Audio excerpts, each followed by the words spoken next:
আস্তানা ভেঙে দাও, গুড়িয়ে দাও, জুয়ার আস্তানা ভেঙে দাও, গুড়িয়ে দাও, এর বিরুদ্ধে ডাইরেক্ট অ্যাকশন, জুয়ার বিরুদ্ধে যুব সমাজ এক হও, এক হও, মাদক করো, লড়াই করো, মাদকের বিরুদ্ধে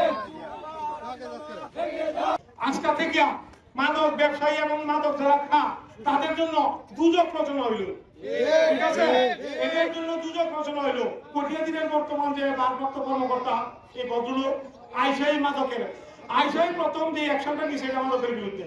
আমি ওনাকে অনুরোধ করবো, আমি আজকের সবার মাধ্যমে ওনাকে আহ্বান জানাবো, প্রতি সন্ধ্যায় অন্তত ওনার একজন পুলিশের টিম যে এলাকার দায়িত্বে আছে দিকে তাকে যেন সেই দিকে হাঁটাহাঁটি করে এবং প্রত্যেকটা ঘরে ঘরে এটার জন্য উনি ইয়া করে।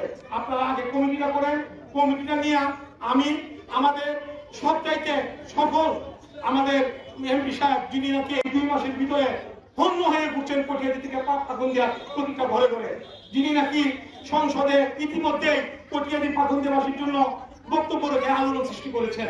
আমাদের জালাল ভাইকে আমি নিয়ে আসবো, আমি এখানে নিয়ে আসবো জালাল ভাই।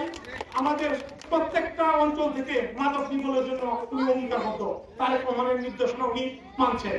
উনি প্রতিটা প্রশাসনের প্রতিটা লোককে উনি প্রথমে মাদকের কথা বলেন যে মাদক নির্মূল করতে হবে।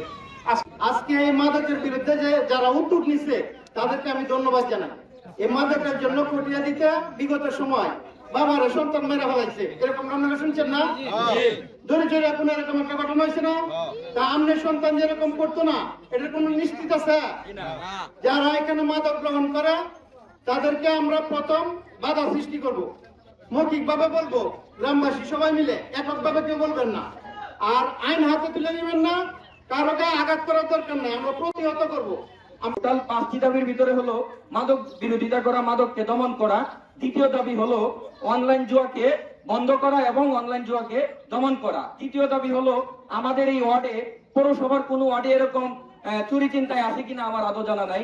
আমাদের এই 4 নং ওয়ার্ডে মানে ব্যাপক হারে চুরি চিন্তায়, এই চুরি চিন্তাকে দমন করা। 4 নম্বরে হলো আমাদের এই ওয়ার্ডে, আমাদের এই কটিয়াদির অবৈধ পরকীয়ায় অনেক মানুষ আসক্ত। আমরা চাই এই অবৈধ পরকীয়াকে দমন করতে, এই অবৈধ পরকীয়াকে নষ্ট করতে এবং আমরা এটার প্রতিবাদ করে যাব।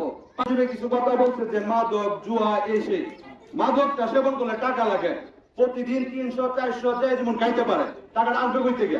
তখন সে কি করে? চুরি করে। একটা ক্রাইম করতে গিয়ে আরেকটা ক্রাইম করে ফেলায়।